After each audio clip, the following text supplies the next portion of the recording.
La Corte Interamericana tiene que quedarse calladita Ujú.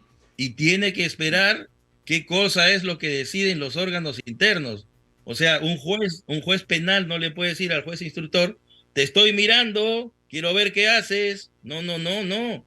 Eso no es posible ni aquí ni en ninguna parte. Claro. Lo que la Corte Interamericana tiene que esperar que el Tribunal Constitucional dicte su sentencia. Bueno, vamos a iniciar esta edición de Hablemos Claro el día de hoy con el tema de Alberto Fujimori, para tratar de encontrar algunos aspectos sobre aquello que ha sucedido, que ha sido bastante nebuloso. Creo yo que el Tribunal Constitucional, la justicia ha tenido que ser mucho más clara en ese aspecto y decirle a la ciudadanía qué es lo que va a pasar. Se habló de la excarcelación y esto no se ha dado y entonces sigue todavía esta novela. Está con nosotros el señor Carlos Mesía, expresidente del Tribunal Constitucional. ¿Cómo está, don Carlos? Muy buenos días, bienvenido a Exitosa. Buenos días, ¿cómo está? Mucho gusto, gracias por la invitación. Bueno, fíjese que el debate de Fujimori siempre se circunscribe a si uno es caviar o no es caviar, y creo que eso es pues es lo mínimo, ¿no es cierto? No tendría por qué ser así, tendría que ver en todo caso un análisis mucho más sesudo de la situación. La pregunta cae por su propio peso: ¿por qué el Tribunal Constitucional en su resolución finalmente no decidió sobre el fondo? Porque a la larga, lo que yo estoy viendo en la resolución del juez de Ica es que esto debió haber pasado. Sí, mire, lo que pasa es lo siguiente. Se trata de un habeas corpus ya finalizado. Este habeas corpus no ha sido resuelto por el actual tribunal, sino que tuvo sentencia con 3 magistrados de la anterior composición. La sentencia fue dada por eh, José Luis Ardón, Ernesto Blume y Augusto Ferrero. Entonces, como usted comprenderá, un proceso que ha terminado tiene la calidad de cosa juzgada y la sentencia no se mueve, ya no se toca. En el derecho es así. Imagínese usted un caso que ha tenido resolución final y definitiva en el Poder Judicial y que cada un año se esté abriendo, eso ya no se puede. Proceso terminado, terminado está. Claro, cuando se habla, Pero perdón, cuando se habla de terminado, básicamente lo que toca es ejecución, ¿no es cierto? Sin embargo, aquí hay un punto importante que el juez estima conveniente colocar en su resolución. Dice lo siguiente, a ver si nos permite interpretar un poquito el asunto. Dice, entonces, si tenemos en cuenta que los órganos jurisdiccionales, como es el primer juzgado de investigación preparatoria de Ica, a cargo del suscrito, y la sala mixta de emergencia de Ica de la Corte Superior de Justicia de Ica, entiéndase Poder Judicial, que también actuamos como jueces constitucionales inferiores al Tribunal Constitucional en el presente proceso constitucional, no han emitido sentencia estimatoria, es decir, que hayan declarado fundada la demanda de habeas corpus interpuesto a favor del ciudadano Alberto Fujimori Fujimori. Por el contrario, ha declarado improcedente dicha demanda. Por tanto, en estricta aplicación de la norma procedentemente invocada, carece el juez dice, de competencia para poder ejecutar la sentencia estimatoria que ha sido expedida por el Tribunal Constitucional en última y definitiva instancia constitucional. En consecuencia, por mandato legal corresponde al Tribunal Constitucional, más no así al juzgado donde se originó la demanda de habeas corpus, según corresponde, emitir pronunciamiento sobre la ejecución de la sentencia estimatoria contenida en la sentencia del Pleno. claro, mire, como le estaba diciendo hace un instante, el tribunal actual no puede tocar la sentencia que dieron los magistrados anteriores, pero hubo un pedido de aclaración por parte del procurador. El procurador del Estado le dijo, ¿y qué pasa con lo que ha dicho la Corte Interamericana de Derechos Humanos, que regresó a Fujimori a la cárcel? ¿Qué pasa con esa resolución o con esa decisión de la Corte Interamericana que ha dicho que Fujimori debe seguir preso? El tribunal le ha dicho, yo no puedo aclarar nada porque esa sentencia tiene la calidad de cosa juzgada y es válida. Lo que tú me estás pidiendo es que yo recree mi sentencia, pero yo no puedo recrear la sentencia porque mi sentencia no se toca, no se mueve, porque es así. Una sentencia tiene que ser acatada en sus propios términos. Entonces el tribunal, yo creo que ahí se hizo bien, le dijo al procurador, no hay nada que aclarar aquí. Exitosa. Pero el tribunal se equivoca cuando lo envía al juez de primera instancia, porque el nuevo Código Procesal Constitucional, del cual, si me permite, yo soy el autor del nuevo Código Procesal Constitucional, que fue aprobado en el periodo complementario, en el Parlamento complementario, después de la disolución que hizo Vizcarra de este. Entonces, la intención del legislador, en este caso mía, era que en los procesos de habeas corpus, la instancia que ha dado por fundada la demanda sea la que tenga que ejecutar.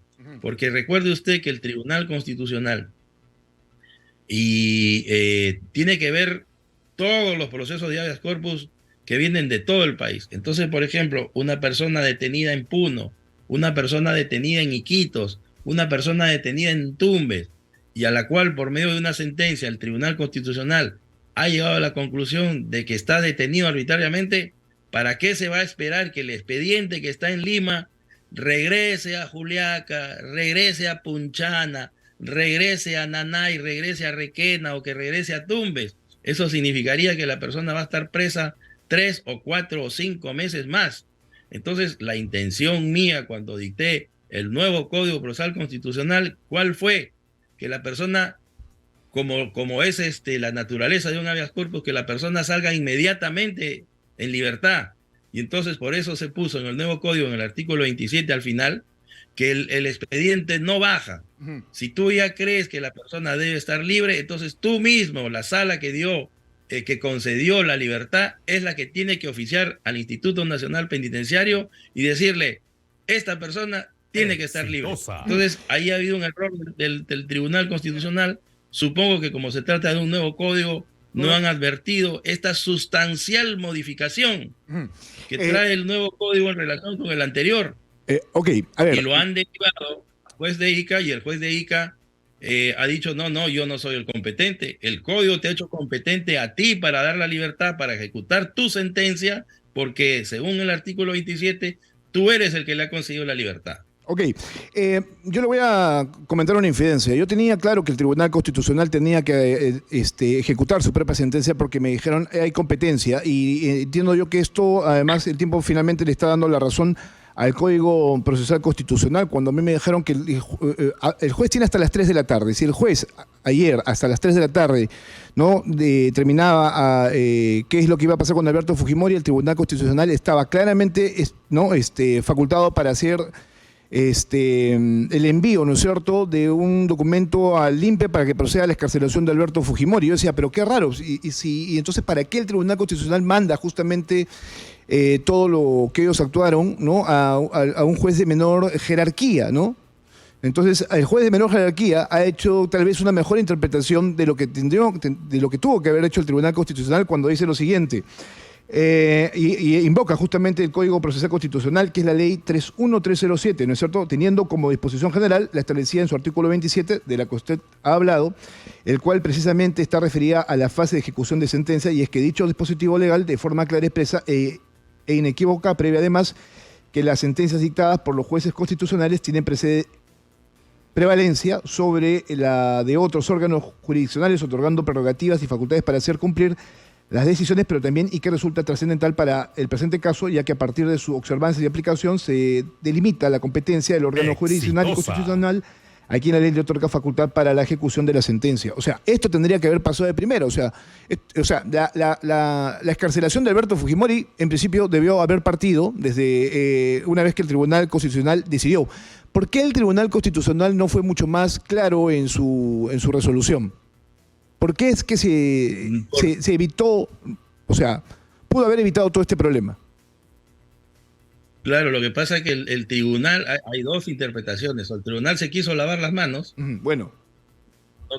No quiso sacarle las castañas no quiso sacar las castañas al fuego, o simplemente no han leído el Código Procesal Constitucional y el juez sí. Pero a ver, estamos hablando del organismo más importante del país de garantías constitucionales, es el Tribunal Constitucional. Las personas que forman parte del Tribunal Constitucional, lo mínimo que tienen es justamente este tipo de información, ¿no? Esto no es el Código Procesal Constitucional no es nuevo. O sea, digamos, no es Claro, de ayer como para que se aplique hoy. O sea, digo, ya tiene un tiempo como para que sea utilizado. claro que sí, pues por eso, Ahora, pero estamos en el Perú, este es Macondo, ¿no? Aquí sucede lo real maravilloso. bueno, sí, es que esto tampoco tendría por qué pasar, porque la ley tendría que ser mucho más clara y menos interpretativa y que deje a, no, a que todo el mundo tome algún tipo de posición respecto a lo que cree tener la razón. La pregunta es la siguiente, ¿ahora qué es lo que va a pasar? Porque claro, se habla entonces ahora de una apelación por salto, que eso quienes no lo sepan, seguramente usted lo sabrá explicar. ¿Eso es posible o no? Ese sería un error del abogado. No es necesario la apelación por salto. La apelación por salto hubiese sido una medida necesaria si el juez de Ica hubiese preferido la sentencia de la Exitosa. decisión de la Corte Interamericana al fallo del Tribunal Constitucional. Porque ahí sí el abogado le hubiera dicho, oye, tribunal, el juez de Ica no quiere hacerte caso, me voy en apelación por salto. Pero acá no hay apelación por salto. Ujú, Lo que el juez ha dicho, soy incompetente y lo está regresando al tribunal. ujú. ¿Y por qué es que el juez se declara incompetente? Porque el artículo 27 dice, el que concede el habeas corpus es el que ejecuta la sentencia. Y Exacto. el que ha concedido el habeas corpus es el Tribunal Constitucional. Claro, el Código Procesal Constitucional dice el juez o la sala. Y algunos están interpretando erróneamente, porque no saben, es que el nuevo Código Procesal Constitucional es mucho más rápido, mucho más célere que el antiguo Código Procesal Constitucional. Entonces yo le digo, yo que he sido el autor del nuevo Código Procesal Constitucional, le digo que la intención era esa, y esa es la intención, y creo que el juez está bien. El juez lo que ha hecho es declararse incompetente. Yo no tengo por qué ejecutar tu sentencia. El nuevo código dice que tú la ejecutes. Ujú. A ver, Entonces el tribunal, por lo menos Gutiérrez Tixe, ya ha dicho que ni bien llegue el expediente, vendrán a actuar. Pero en este caso ya no hay nada que hacer. solo No es ejecutar. necesario ni siquiera el expediente porque es sentencia cerrada. Ok. Sin embargo, hay una decisión también de la justicia supranacional. Y eso también lo menciona el juez en su resolución, al hacer una exposición de cómo es que surgió la historia de este caso, ¿no es cierto? Al advertir que esta Sí, demanda de habeas corpus fue presentada el 21 de abril del año 2020, pero también en una cápita señala lo siguiente, que hay, ¿no? Que el Tribunal Constitucional decide concederle la libertad a Alberto Fujimori, es decir, darle el habeas corpus, pero también surge, ¿no es cierto?, la figura de esta, esto que hace la disposición emanada por la Corte Interamericana de Derechos Humanos en relación a la indicada sentencia. Exitosa. Dice, así tenemos es que una mediante supervisión resolución, de sentencia. claro, resolución de supervisión de fecha 30 de marzo de 2022 se ordena al Estado peruano adoptar como medida provisional abstenerse de ejecutar la orden del Tribunal Constitucional de disponer la libertad de Alberto Fujimori. Yo, desde que conocí este tema, decía, aquí lo que va a pasar es que va a existir una colisión, ¿no es cierto?, de la justicia interna representada por el Tribunal Constitucional y la supranacional. Esto se ha dado definitivamente. Sí, pero acá hay un tema capital. ¿Cuál es? Eh, la Convención Americana de Derechos Humanos que da origen a la Corte Interamericana ha sido firmada, suscrita e inspirada en la idea de construir un orden público internacional basado en el respeto a la persona. Es un tratado multilateral. La Corte Interamericana tiene como finalidad sustancial decidir caso por caso si los estados han cumplido o no han cumplido el pacto. Entonces lo que yo creo que tiene que pasar acá es que el Tribunal Constitucional tiene que hacer valer su fuero, tiene que hacer valer sus competencias y sus atribuciones. ¿Cuáles son?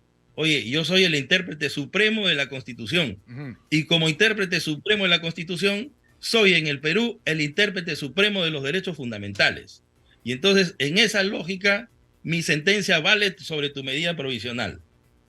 Y no puede ser de otra manera porque si no, el tribunal se habrá convertido en una mera fórmula vacía, en un órgano supremo, meramente nominal, que está puesto ahí en la Constitución y no sirve para nada. Ujú. Pero además, aquí hay que tener en cuenta algo que también está en el nuevo Código Procesal Constitucional, que es la siguiente: las relaciones entre el derecho internacional público, o sea, la Corte Interamericana, y el Estado peruano y los jueces del Estado peruano. ¿Qué dice este artículo? Si no me equivoco, es el 7 del título preliminar. Que en caso de contradicción entre una decisión de la Corte y una decisión del Tribunal Constitucional, el juez debe preferir, no dice que debe acatar la decisión de la Corte, sino dice el juez debe preferir la resolución o la decisión que mejor favorezca a la persona. Y en este caso, ¿quién es la persona? Estamos hablando de procesos constitucionales. La persona es Alberto Fujimori. ¿Cuál es la decisión que más le favorece? ¿La de la convención o la del tribunal? La del tribunal, obviamente. Entonces el tribunal tiene que conceder la libertad. Bueno, yo no defiendo a Fujimori, pero valgan verdades, eso es parte del derecho a nivel primarioso, ¿no es cierto? Esto de que siempre se va a buscar darle el beneficio al ser humano, ¿no es cierto? A la persona, porque se busca, por ejemplo, que se validen sus derechos humanos. En este caso, uno de los más importantes es la libertad. Ese es justamente lo que pretende garantizar el nuevo Código Procesal Constitucional, pues, ¿no? Que digamos, si yo tengo que utilizar, si tengo dos sentencias contradictorias del sistema internacional y del sistema interno, ¿cuál aplico? Ahora, el código dice, aplicas la que favorece más a la persona. Ahora, cuando la Corte Interamericana de Derechos Humanos en las últimas horas le envía un documento al Estado peruano para que informe sobre esta situación, ¿qué es exactamente lo que está haciendo? Está diciéndole no lo hagas, está diciéndole respeta lo que yo ya he señalado sobre la ejecución de este tema, que no lo puedes hacer, que no se le puede excarcelar a este señor. No, la Corte lo que está haciendo es adelantar opinión. ¿Se imagina usted un juez de la Corte Suprema que le diga a un juez de primera instancia, no hagas eso, haz esto otro? ¿Se imagina usted eso? No, cada órgano es independiente. Entonces, la Corte Interamericana ha hecho mal emitiendo ese pronunciamiento. La Corte Interamericana tiene que quedarse calladita y tiene que esperar qué cosa es lo que deciden los órganos internos. O sea, un juez penal no le puede decir al juez instructor, te estoy mirando, quiero ver qué haces. No. Eso no es posible ni aquí ni en ninguna parte. Lo que la Corte Interamericana tiene que esperar que el Tribunal Constitucional dicte su sentencia. Y después de dictada su sentencia, si los organismos de derechos humanos, si los deudos, las víctimas, van a la Corte y le dicen, el tribunal no ha acatado lo que tú has dicho, la Corte observará y dirá, el Estado peruano ha incumplido el pacto. No puede más. El Estado peruano ha incumplido el pacto. Y a partir de ahí, la Corte Interamericana le dirá a la Asamblea General de los Estados Americanos o al propio Estado peruano, le dirá, tú has incumplido el pacto, has incumplido mi decisión, te voy a castigar, impondrá indemnizaciones, reparaciones, pero la decisión del Estado es soberana. Bien, yo tengo claro... Porque los tratados... sí. Ya tenemos solamente un minuto para finalizar, pero lo que yo tengo claro por parte del gobierno es que ellos no se van a pronunciar porque esto ya es potestad del Tribunal Constitucional. Lo máximo que harán seguramente será responder al pedido de la Corte Interamericana de Derechos Humanos, que es una cuestión básicamente de supervisión, según me lo habían indicado, pero ellos tratar de meterse más allá de lo que les compete, no, porque este es un asunto básicamente de la justicia. Estoy hablando por parte del gobierno de la señora Dina Boluarte y quienes representan al sistema de justicia por ese lado. Estoy hablando del Ministerio de Justicia. Entonces, por ese lado no cae mayor respuesta. Ellos simplemente tienen, y ya lo han comunicado, ¿no es cierto?, indicando que ellos van a acatar lo que decida la justicia peruana. Punto. Ahí se quedó el asunto. Entonces, para terminar, señor Mesía, lo que va a pasar es que todo lo que ha resuelto el juez va a tener que devolverse al Tribunal Constitucional, y ahí la única salida posible es que el señor Alberto Fujimori sea excarcelado en los próximos días. No creo que quepa otra cosa, porque todos los magistrados, los 7 magistrados, han dicho que sí es posible el indulto humanitario. Claro. Lo que han divergido es en el sentido, digamos, todos llegamos a Roma, pero por distintos caminos. Entonces, y en este caso hay que tener en cuenta que el presidente del Tribunal Constitucional ha salido a la prensa y ha dicho, Fujimori debe salir libre y la señora Pacheco también ha salido a decir libre. Y algunos han dicho, ya adelantaron opinión, deben inhibirse. No, no hay nada, aquí ya no hay adelanto de opinión, porque es una sentencia oleada y sacramentada. Ellos ya no tienen función jurisdiccional. Eso es lo que yo también entiendo. Ya no hay función jurisdiccional. Eso es lo que yo también entiendo, porque esto ya es un caso juzgado, o sea, es lo que se llama en el derecho cosa juzgada. O sea, ya no hay nada más que simplemente cumplir con lo que ya se ha determinado. Bueno, a mí particularmente me queda claro la situación, pero usted sabe perfectamente que hay estrategias de defensa y formas de pensar también respecto a un tema que en este caso es el caso de Fujimori. Señor Mesías, muchas gracias, muy amable por estar con nosotros esta mañana. Sí. Bien. Carlos Mesías, ex presidente del Tribunal Constitucional, pero claro, él también tiene un valor que creo que es importante porque él es el autor del Código Procesal Constitucional, que es bastante nuevo, es un documento importante que los jueces tienen que utilizar para impartir justicia, sobre todo los del Tribunal Constitucional que tendrían que haber zanjado este tema, ¿no?, desde el primer momento y hacerse cargo de sus decisiones. Sin embargo, trataron de zafar, de hacerse de costado, mandárselo a un juez inferior para que él determine, es decir, le tiraron toda la pelota a este juez de Ica, que tampoco es tan idiota, ¿no es cierto? Y dijo, no, esto no me compete a mí, les compete a ustedes, así que háganse cargo de ese chicharrón, ¿no?, que todavía sigue siendo caliente y pesado.